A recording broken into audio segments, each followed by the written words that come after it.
East India company 3 stage में अपना system बनाई। पहला governor of presidency, Bengal, Madras और बॉम्बे। उसके बाद गवर्नर जनरल ऑफ बंगाल और आज गवर्नर जनरल ऑफ इंडिया। देखिए 1833 के एक चार्टर एक्ट आया। उस समय विलियम बेंटिक को, पहले ये गवर्नर ऑफ बंगाल थे, वो गवर्नर ऑफ इंडिया कर दिया गया। क्योंकि इसके पीछे कारण था। कारण ये था कि ये लोग यहां से इंग्लैंड के ऑर्डर का इंतजार करते थे। अब इंग्लैंड से ऑर्डर आने में शिप से 6 से 8 महीने लग जाते थे, तो कोई भी डिसीजन लेने में इनको बहुत सारी समस्याएं होती थी। तो उस समय इन्होंने बहुत सारे लिबरल वर्क किए, जैसे सती को बैन किया, दूसरा ठगी सिस्टम को समाप्त किया, बालिका शिशु पर रोक लगाया। तो इससे लगा कि गवर्नमेंट को एक्सपेंड करना चाहिए। और लोग भी, कुछ लोग खास करके जो धार्मिक लोग थे वो बहुत आक्रोश में थे। जगह जगह सती चूंकि धर्म से जुड़ा हुआ है तो ये हमारे धर्म के ऊपर ईसाई लोग थोप रहे हैं, तो इसका ना था तो बहुत अच्छा काम, लेकिन धार्मिक जो कट्टरपंथी हैं उनको बुरा लगा। तो सती को बैन करना थोड़े के लिए इनके लिए बहुत मुश्किल काम था। तो उस समय वहां से चार्टर आया कि जो गवर्नर ऑफ बंगाल होगा वो गवर्नर ऑफ इंडिया होगा। तो पहले गवर्नर जनरल जो बने इंडिया के वह थे लॉर्ड विलियम बेंटिक। याद रहे यह अभी ईस्ट इंडिया कंपनी ही चल रहा है। East India company, east India का कंपनी का रूल 1757 टू 1857 है। तो इसमें पहले भारत के गवर्नर जनरल बने Lord William Bentinck. Lord William Bentinck ने सुधारने के लिए, क्योंकि पब्लिकों की बहुत सारी समस्याएं होती थी, तो एक कमेटी बनाई थी, कमेटी ऑफ पब्लिक। इसके जो प्रेसिडेंट चुने और मैकाले को, लॉर्ड मैकाले को। ये लॉर्ड मैकाले आगे चल के बहुत काम करेंगे। यही लॉर्ड मैकाले हैं जो आपके जितनी भी रूल रेगुलेशन, पुलिसिया सिस्टम है वो बनाया। फिर इन्होंने फेस क्या किया कि जो आपके कोर्ट थे, हायर कोर्ट थे, जिसको प्रिंसली स्टेट्स बोलते थे, या जो कोर्ट में बैठते थे लोग, तो वहां पर पर्शियन लैंग्वेज, जिसको आप बोलते हैं फारसी, ये पर्शियन लैंग्वेज काफी मुश्किल होती थी। आज भी अगर आपके फारसी के शब्द बोल दिए जाए तो समझने में दिक्कत होगी। तो इन्होंने क्या किया कि सबसे पहले हायर कोर्ट में पर्शियन को समाप्त कर दिया और वहां पे कहा कि इंग्लिश में काम होगा। और दूसरा उन्होंने कहा कि लोअर कोर्ट जो होंगे छोटे छोटे डिस्ट्रिक्ट लेवल पे, तो लोअर कोर्ट में आपको पर्शियन या रीजनल लैंग्वेज में काम होंगे। ये ऑर्डर जारी किया। और पहली बार नॉर्थ इंडिया में जमीन को मापकर, पहले जमीन को मापकर नहीं कहता, जमीन को मापकर लैंड सेटलमेंट किया, जिसको पंजाब में 3 इंपॉर्टेंट सेटलमेंट हम आपको पढ़ाएंगे। पहला ये जब्ती था, जिसको आप जमींदारी सिस्टम कहते हैं। ये पंजाब, हरियाणा, यहां पे महालवाड़ी सिस्टम, और इस साउथ में यानी मद्रास में ये रैयतवाड़ी। तो ये 3 इंपॉर्टेंट सेटलमेंट है। और आपको बाद में बताएंगे कि इससे पहले जो सेटलमेंट चलता था उसको इजारेदारी बोलते थे, जो फारसी लैंग्वेज है। तो इस तरीके से आपको यह भी बता दें कि यह जमीन मापने का सिस्टम सबसे बेस्ट तरीका से किया था राजा टोडरमल ने।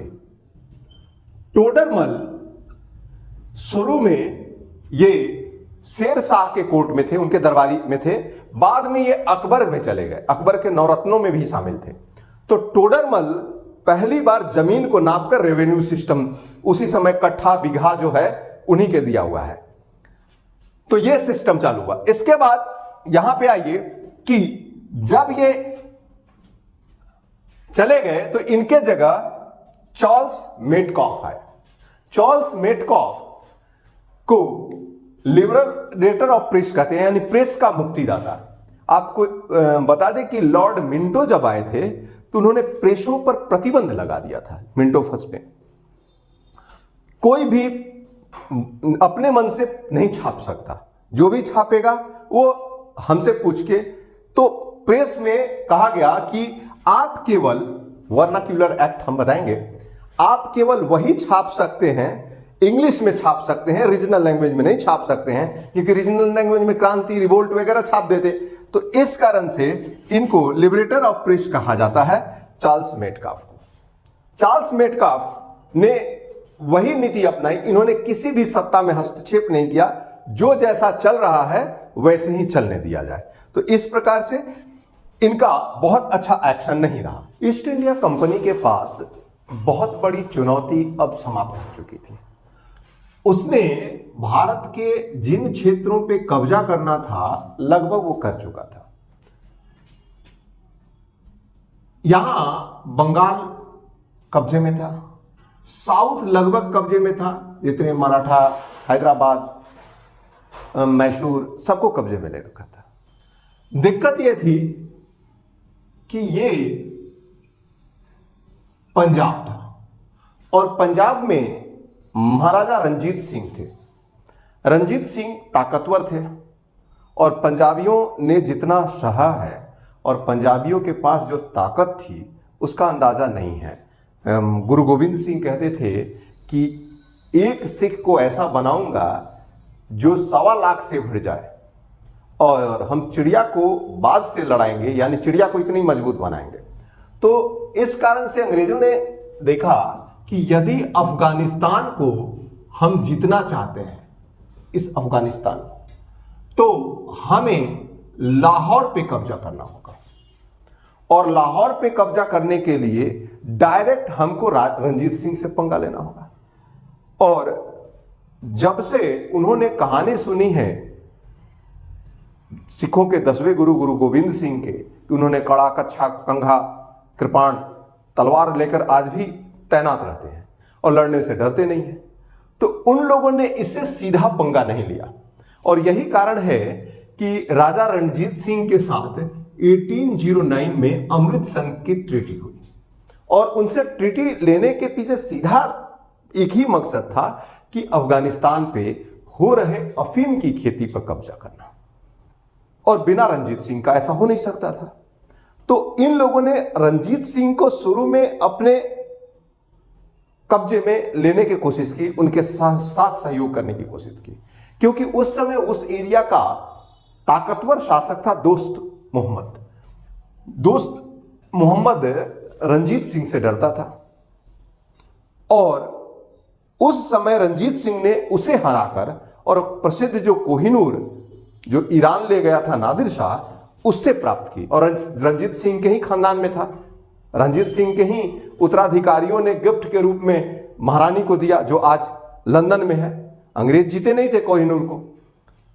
अब यहां पे 2 चीज इंपॉर्टेंट था। इनके पास नेवल बहुत बढ़िया था, तो ये सोचते थे कि इस जगह कराची पोर्ट से होके हम आराम से यहां ट्रेड कर सकते हैं और हम अफीम आराम से ले सकते हैं।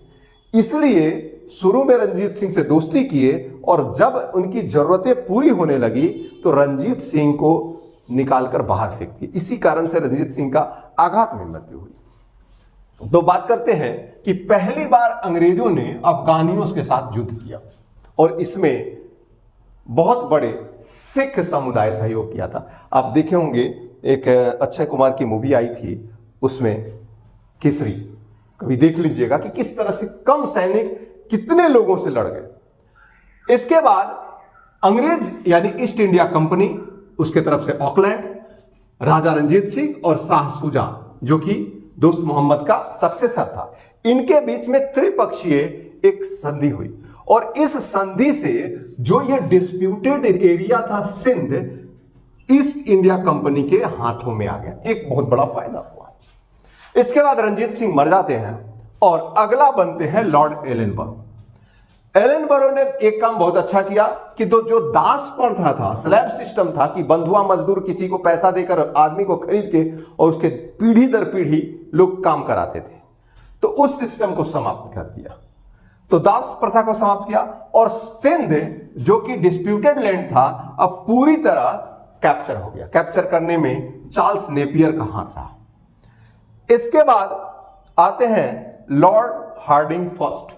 लॉर्ड हार्डिंग फर्स्ट के समय में पहली बार जो अफगानियों के साथ लड़ने में सिख साथ दिए थे, राजा रंजीत सिंह तो रहे नहीं, तब पहली बार आंग्ल और सिख युद्ध हुआ। इसके पीछे कारण क्या था? कारण यह था कि जब तक इनके कब्जे में लाहौर नहीं आता, आज भी लाहौर में पाकिस्तान में होने के बावजूद भी पंजाबियों की संख्या बहुत ज्यादा है, तो उस लाहौर में वहां पर एंग्लो सिख वार हुआ और 1846 में एक ट्रीटी हुई, ट्रीटी ऑफ लाहौर, जिससे यह युद्ध समाप्त हुआ और यह लाहौर पर ईस्ट इंडिया कंपनी का कब्जा हो गया। इन्होंने एक और चीज दिया कि अगर आप अधिकारी बनना चाहते हैं, आईसीएस की पढ़ाई करनी चाहते हैं, मैंने आप सिविल सर्वेंट में बनना चाहते हैं, तो आपको इंग्लिश आनी जरूरी है, या कोई भी बड़े पोस्ट, मामूली लोअर चपरासी दीवान, इतना तक तो आप बन सकते हैं, लेकिन ऊपर अगर आपको बनना है, ओवरसियर से ऊपर अधिकारी, तो आपको इंग्लिश जानना जरूरी है। तो इंग्लिश कंपलसरी कर दिए। और लॉर्ड हेस्टिंग्स के बाद थोड़ा सा सिस्टम बदला ईस्ट इंडिया कंपनी में। जगह जगह अगर आप ट्राइबल्स रिवोल्ट देखिएगा तो इस पीरियड में 1820 से लेकर 1855 तक रिवोल्ट होते रहे और यही रिवोल्ट आगे जाके 1857 में जन्म दिया। तो ये ट्राइबल रिवोल्ट अगर झारखंड पढ़िएगा तो उसमें देखिएगा कि 20 से लेकर 55 के बीच संथाल विद्रोह तक काफी देखने को मिलता है। Governor general of India east India company में दो इंपॉर्टेंट थे। पहला इंपॉर्टेंट था जिसने सब्सिडियरी अलायंस लगाई, लॉर्ड वेलेस्ली, और दूसरे थे लॉर्ड डलहौजी। डलहौजी ने पूरा इंग्लिश सिस्टम को, कंपनी सिस्टम को फ्रेमवर्क में डाल दिया। उन्होंने सब्सिडियरी अलायंस यानी सहायक संधि से अपने इंग्लिश एरिया को बढ़ाया। तो इन्होंने डॉक्ट्रिन ऑफ लैप्स लाया। ये दोनों बहुत इंपॉर्टेंट है। इससे पहले जाने कि सेकेंड एंग्लो सिख वॉर इनमें हुआ और सिख के लगभग क्षेत्र इनके कब्जे में आ गए और तब से सिख वॉर समाप्त हो गया।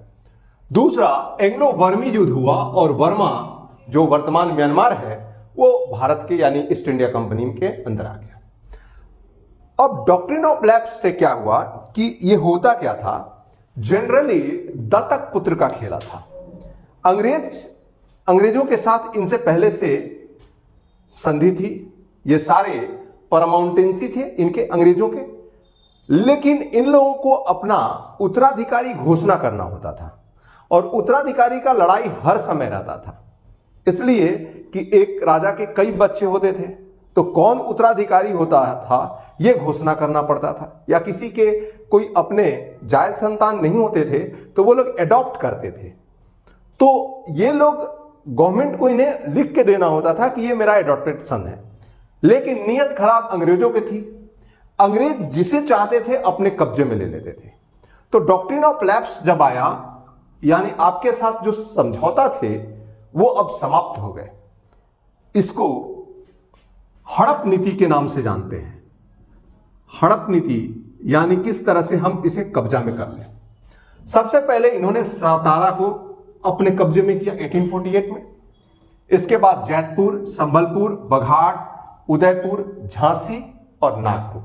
अक्सर आप देखिएगा कि 1857 का रिवोल्ट जो हुआ, यही लोग असंतुष्ट, जिनका सत्ता चली गई, जिनका शासन छिन गया, ये लोगों ने ही रिवोल्ट किया था। यहां तक कि थोड़ा सा अलग है ये अवध।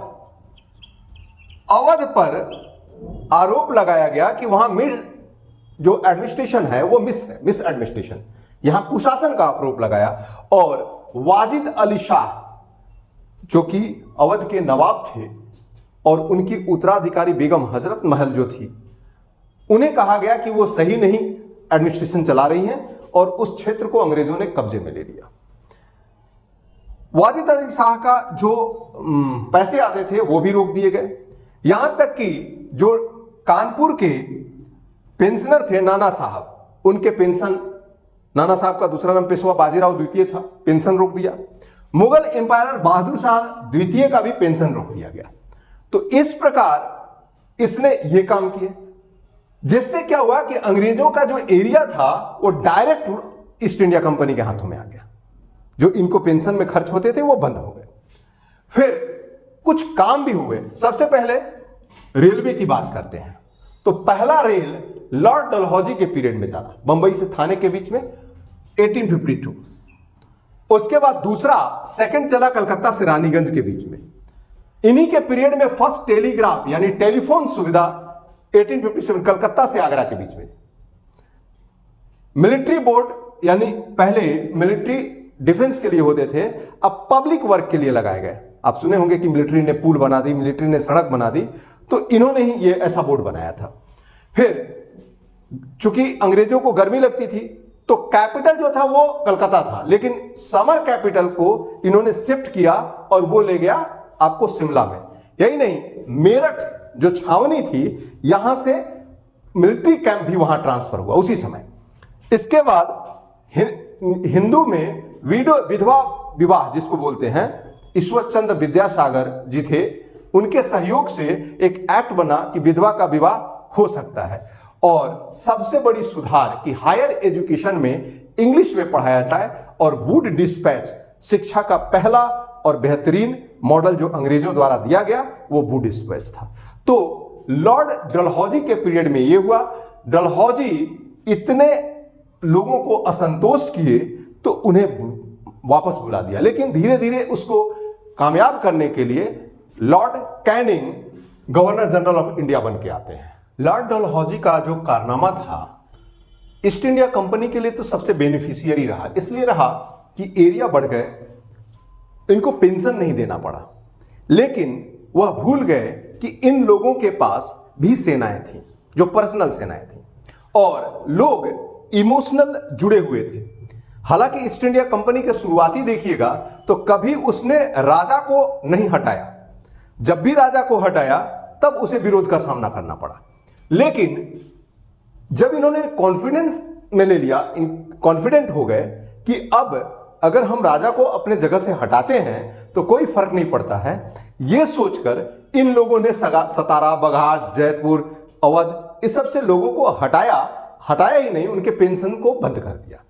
तब इन लोगों ने मोर्चा लेकर और अंग्रेजों के खिलाफ खोल दिया। देखिए 1857 का रिवोल्ट अगर देखिएगा तो सिर्फ और सिर्फ एक ही चीज मिलेगा मूल में कि असंतोष, सेटिस्फैक्शन नहीं थे, चाहे वो सैनिक के रहा हो, चाहे वो जमींदारों का या बड़े बड़े राजाओं का। इसीलिए रिवोल्ट हुआ। आप जब हम उसे पढ़ाएंगे 1857 का रिवोल्ट तो उसमें आपका सारा कॉज बताएंगे कि पॉलिटिकल इशू क्या था, ये इकोनॉमिकल इशू क्या था, ये सोशल इशू क्या थे, या जस्ट प्रेजेंट वर्क क्या थे। लेकिन हम आपको बताते हैं कि ये 1857 का रिवोल्ट जो हुआ उसमें कानपुर नाना साहब को हटा दिया था, झांसी रानी लक्ष्मीबाई को के जो दत्तक पुत्र थे उन्हें लेने से इनकार कर दिया, बनारस लियाकत अली के साथ वही हुआ, लखनऊ बेगम हजरत महल के साथ वही हुआ कि ये अवध को कुशासन के आरोप लगा दिया गया, आरा जगदीशपुर बाबू वीर कुंवर सिंह दिवालिया घोषित हो गए थे इस कारण से। तो केवल उसी जगह पे उसी क्षेत्र में रिवोल्ट हुए जिन क्षेत्रों में इन लोगों को असंतोष हुआ। यार आप देखिए कि भारत इतना बड़ा था, साउथ में कुछ नहीं हुआ, केवल नॉर्थ में ये पूरा का पूरा राजपूताना खाली था। राजपूताना में कहां हुआ? जो क्षेत्र है ये 1857 का रिवोल्ट इतना ही दूर में हुआ। क्यों? क्योंकि ये लोग भी, ये बंगाल भी नहीं, आप एकदम सीमित कुछ एरिया में रिवोल्ट हुए। अब ब्रिटिश काउंसिल ने यह सोचा कि इस रिवोल्ट को अब ईस्ट इंडिया हैंडल नहीं कर सकती है। धीरे धीरे पहले प्रोविंसों में छोटे बड़े, आप देखिएगा कि झारखंड में कई विद्रोह हुए, सांथाल विद्रोह बहुत बड़ा हुल आंदोलन यहां हुआ। तो ये सारे विद्रोह ब्रिटिश गवर्नमेंट के पास रिपोर्ट जाते थे। तो उसने क्या किया कि लॉर्ड कैनिंग जो थे इनको गवर्नर जनरल ऑफ इंडिया, ये ईस्ट इंडिया कंपनी के थे, वहां से ईस्ट इंडिया कंपनी को क्या किया, अपने अंडर में ले लिया और यह अंडरक्राउन हो गया। अंडरक्राउन यानी डायरेक्ट इंग्लिश गवर्नमेंट यानी ब्रिटिश गवर्नमेंट ऑफ ब्रिटेन का शासन कॉलोनियल स्टेट में भारत में हो गया। और यहां इस क्षेत्र के जो राजा होना चाहिए वो महारानी विक्टोरिया को बनाया और एक गवर्नर जनरल का पोस्ट समाप्त कर दिया और एक पोस्ट नया बनाया गया वाइस रॉय। वाइस रॉय, जिसको वायसराय हम लोग हिंदी में बोलते हैं, वाइस रॉय वो रानी के साथ में काम करते थे और वहां सेक्रेटरी ऑफ इंडिया एक बनाया गया। चूंकि हमारा आदत बना था इसलिए हम गवर्नर जनरल ऑफ इंडिया ही कहते हैं। वास्तव में governor general of India post समाप्त कर दिए गए, वायसराय पोस्ट हुए, लेकिन हम लोग वायसराय और गवर्नर जनरल ऑफ इंडिया दोनों एक ही आदमी को कहने लगे। और पहले वायसराय बने लॉर्ड कैनिंग, 1858 का एक्ट आया और उसके तरीके से काम होने लगा। अब अगला जो कि हम पढ़ेंगे 1858 टू 1947 तक या 1950 तक गवर्नर जनरल ऑफ इंडिया, जिसको वास्तव में वो वाइसराय ऑफ इंडिया, लेकिन याद रहे वाइसराय जो पोस्ट था 1858 से लेकर 1947 तक रहा, क्योंकि इस महारानी के अंदर में था। और 1947 को 15 अगस्त को जब देश आजाद हुआ तो इंग्लिश रूल हम लोग लिए, लेकिन रानी को नहीं माने, तो वो फिर से हमें गवर्नर जनरल का पोस्ट आ गया। तो फर्स्ट जो गवर्नर जनरल बने आजाद भारत के, इंडिपेंडेंट के, वह थे लॉर्ड माउंटबेटन, और हम लोग भारतीयों को बनाए तो राजगोपालाचारी।